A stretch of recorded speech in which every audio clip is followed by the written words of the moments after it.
Queridos amigos que acompanham o canal, nesse vídeo vamos falar sobre a maçã e o dragão. Por que é que eu resolvi, gente, fazer um vídeo como esse? Mais uma vez, né, estava lendo ali uma grande obra clássica em seus mínimos detalhes, não é mesmo? E me deparei aí com esta figura, não é mesmo? Hércules enfrentando o dragão Ladão. Mas vejam como parece, não é mesmo, com as nossas imagens, né, da cobra junto da árvore, né, do bem e do mal, exatamente, né, o momento da queda da humanidade. Vejam aqui, né, a cobra serpenteando por entre a macieira e as maçãs aqui. Falei, uau, né, uau. E não apenas isso, né? Eu, como sou aí um admirador da mitologia do mundo todo, me lembrei também de um outro mito, né? Dessa vez da cultura nórdica, também muito parecido com essa história, e achei muito interessante esse paralelo que enquanto, né, em todas essas culturas as maçãs eram alimentos dos deuses, né?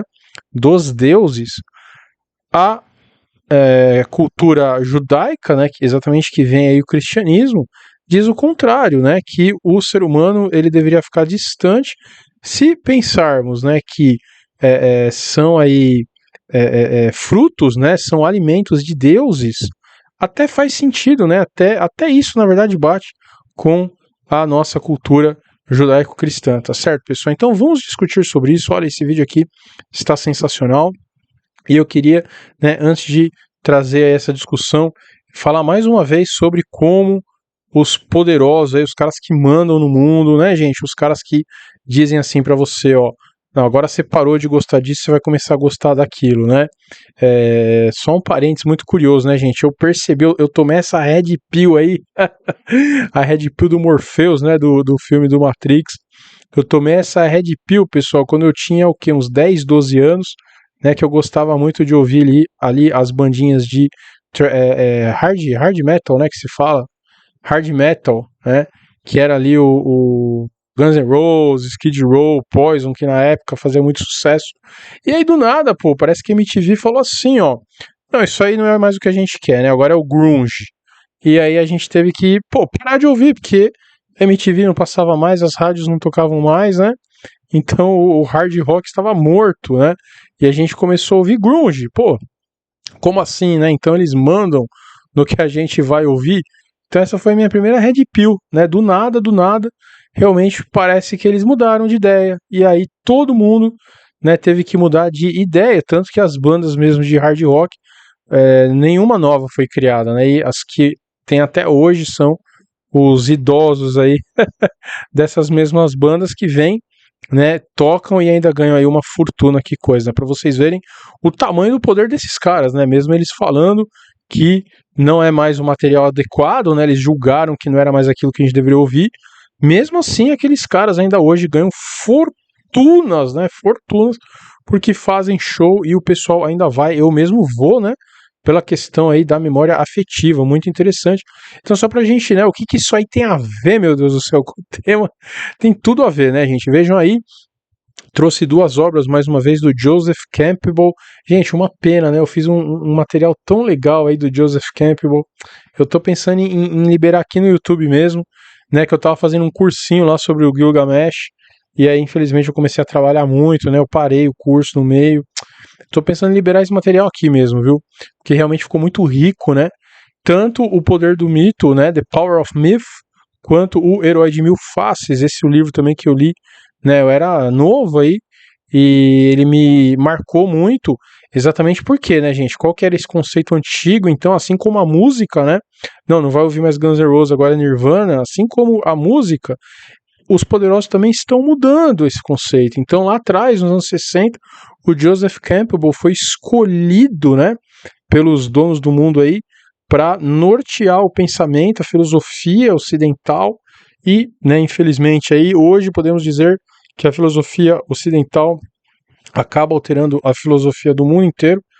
de que tudo era mentira, né, gente? Todos os contos, todas as narrativas, todos né, a cultura passada aí era conto, era mentira, foi inventado. Então, tanto o Poder do Mito quanto o Herói de Mil Faces vai nessa direção. E agora estamos vendo, né, primeiro numa cultura pop, claro que isso aqui ainda não chegou na universidade, né? Então eles estão aí preenchendo, né, o imaginário coletivo com obras como o Alienígenas do Passado, que já vai aí, nossa, 20ª temporada, né? Muita temporada eles têm, como o próprio Ancient Apocalypse do Netflix, que eu já falei aqui diversas vezes, né? Onde o jornalista aí, o Graham, ele coloca, né, dúvidas, poxa, mas tem tanta matéria aí que diz que a história está errada, então a gente sim pode perceber que o mundo está mudando, pessoal, os poderosos estão querendo trazer novidades, né, quem sabe aí mesmo a questão alienígena, meu Deus, né, que é conhecido como engano final, onde eles vão simular, né, uma invasão alienígena, mas enfim, aí já é muita viagem, vamos voltar para o tema do nosso vídeo. Então realmente isso está mudando, gente, está mudando, exatamente porque coisas como essa que eu vou dizer aqui, né, são simplesmente impossíveis de negar, tá certo? Então mais uma vez aí vejam essa obra, né, maravilhosa, é Hércules enfrentando exatamente o dragão Ladão, e aí fica também, né, gente, um beliscão aí, tá certo, nos nossos pensamentos sobre os dragões, né? Poxa, toda a mitologia tinha uns dragões, tá certo? E aí, como eles são parecidos, né, com os dinossauros. Meu Deus do céu, o que será que a história, né, nos escondeu, que transformou então todas essas criaturas que estavam em todas as culturas, as lendas, em dinossauros, né? Meu Deus do céu, isso é uma loucura mesmo. Mas aqui está, então Hércules, né, combate o dragão, o ladão, mas o que exatamente é isso? Foi então o 11º trabalho, e ele teve que, incumbido de trazer a Eristeu algumas dessas maravilhosas maçãs, olha, então quer dizer que para os deuses, né, eram maçãs boas, eram maçãs que davam aí o poder para eles, será? De ouro, olha aí gente, a maçã de ouro, isso é muito importante. E o herói precisou então, antes de mais nada, descobrir a localização do Jardim de Hera. Isso lhe deu mais trabalho que o 11º em si. Precisou ir ao norte da Grécia, depois para Líbia, Egito, Arábia e Ásia Menor, né?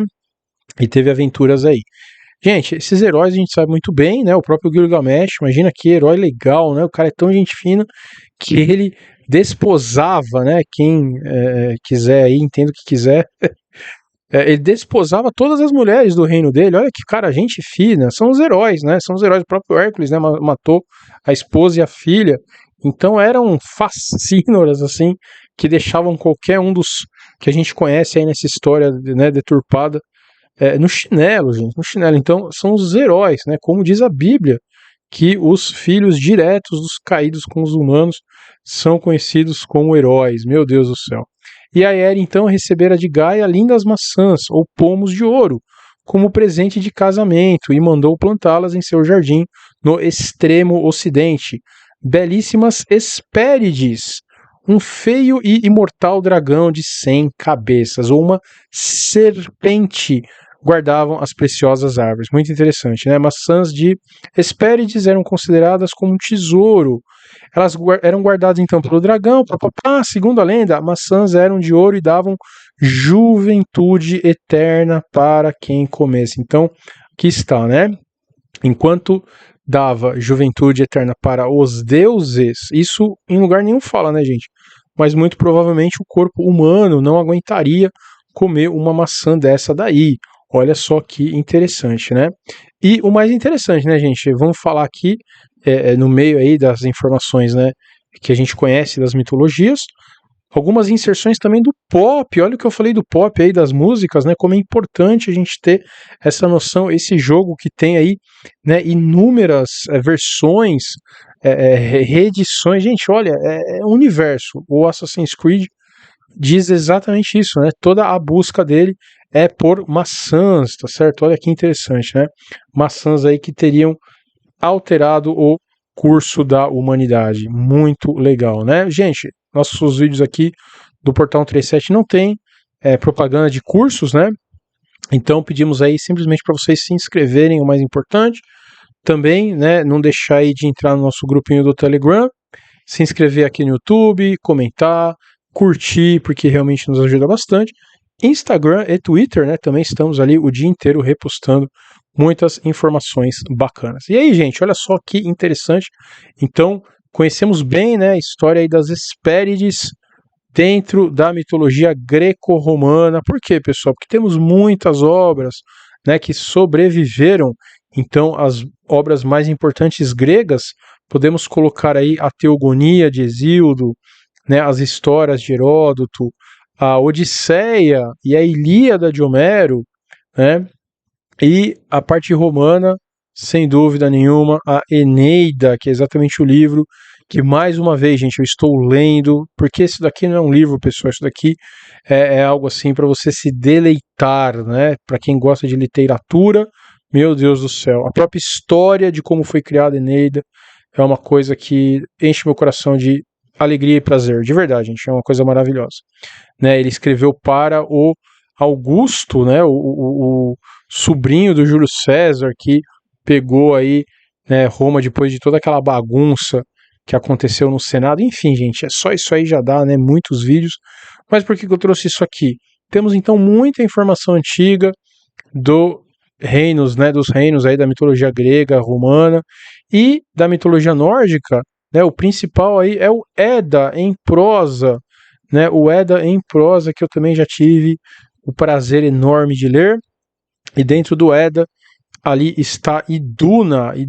Aliás, quando me caiu essa ficha que eu realmente decidi, né, fazer esse vídeo, a Iduna na mitologia nórdica, esposa de Bragi, deusa da poesia, de acordo com Edda, ela era a guardiã do pomar sagrado, cuja maçã permitem aos Aesir, os deuses, né, restaurarem a sua juventude pela eternidade. Gente, olha que, nossa, a cabeça explode, né? A cabeça explode, né? Então, a maçã dava a eterna juventude para os deuses, né? E ao mesmo tempo que Adão foi lá e comeu a maçã, e aí ele perdeu a sua eternidade. Olha que demais, né? A partir daquele momento, ele começou a ter vergonha do próprio corpo, né? Eles caíram aí de uma forma terrível. Olhem as inserções, como realmente os caras que mandam no mundo sabem de tudo, pessoal, de tudo. Apple, né? Apple, a empresa mais valiosa do mundo. Isso podemos tirar ali do nosso conhecimento no portal, né, do conhecimento original, nosso outro canalzinho aí. Então, o logo né, mudou aí ao longo dos anos, das décadas, mas jamais deixou de ser uma maçã. Gente, olhem o detalhe, olhem o detalhe. É uma maçã mordida, né? É nos pequenos detalhes que mora o capiroto, né? Então é uma maçã mordida, né? Então exatamente o símbolo da queda. Será, gente, que o símbolo da queda humana, né, ser aí o mesmo que a empresa mais valiosa do mundo diz alguma coisa? Pelo amor de Deus, né, pessoal? Se tiver 2 neurônios, vai pelo menos se questionar, né? E ao mesmo tempo, olha aí, né? O Newton, né? O grande Newton, Isaac Newton, começou, né, suas teorias aí de gravidade depois que uma maçã caiu na cabeça dele. Gente, quem acredita numa história dessa? Meu Deus do céu! Né? Então, um dos marcos aí da física, né, que não tem nada a ver com esoterismo, com religião, foi exatamente o fruto proibido. Caramba, o cara podia ter, né, observado de qualquer forma, né? Ele podia ter observado uma folha caindo, ele podia ter observado alguém, né, jogando alguma coisa um para o outro, enfim, infinitas formas de você perceber, né, que as coisas caem, mas não, ele percebeu exatamente quando uma maçã caiu na cabeça dele. Inacreditável, gente, como, né? Esses símbolos aí são esfregados na nossa cara e a gente não percebe porque estamos, né, infelizmente, até o pescoço, para não dizer outra coisa, com problemas, né, questões aí do dia a dia. Mas é impressionante, tá certo? E aí está, né, gente, sem dúvida nenhuma, a figura mais bela de toda essa queda, gente, a figura que está ali na Capela Sistina, né, a Igreja Católica aí com todos os seus poréns, que a gente bem sabe, né, todas as coisas aí que foram muito contra o que está na Bíblia, mas se tem um lugar que é mágico mesmo, é a Capela Sistina, tá certo? Cada pedacinho, centímetro daquele lugar conta uma história, né, a história aí do Ocidente, a história do cristianismo. Então, eu acredito realmente que essa é a imagem mais linda. Vejam aí, né, a serpente em forma humana, dando o fruto, né, para Eva e aí o Adão junto, e como, né, eles caíram não apenas em termos aí espirituais, mas em termos físicos também. Vejam a expulsão, como os dois já estão, né, muito mais velhos. Vejam, Eva mesmo está com uma cara de idosa mesmo, e tudo, né, o corpo aqui dela, o corpo, o cabelo estava lindo lá no paraíso e depois, né, acabou aí ficando muito deteriorado, tá certo? Pessoal, esse quadro é maravilhoso, mas aqui está, né? Aqui está. Então, não à toa, tudo está relacionado, tá certo, meus amigos? Olha, pessoal, que vídeo legal ficou isso daqui, né? Nada como a gente estudar os clássicos, fazer essas comparações, nos distanciar, né, gente, dessas coisas modernas horrorosas, certo? As coisas modernas que querem corromper a nossa alma. Podemos nos esquecer, claro, que Deus nunca se esquece de nós, e as coisas modernas também têm coisas boas, né? Vejam que estou fazendo esse vídeo compartilhando aquilo que eu encontrei com vocês através também da tecnologia moderna. Então está aí, né? Basta nós utilizarmos da forma correta. Então, gente, espero que tenham gostado. Não esqueçam de comentar o que vocês acharam. Vamos discutir muitas coisas, né, que são colocadas aí nos comentários. Me servem para fazer novos vídeos, então conto também com vocês. Todos tenham uma excelente semana. Um grande abraço!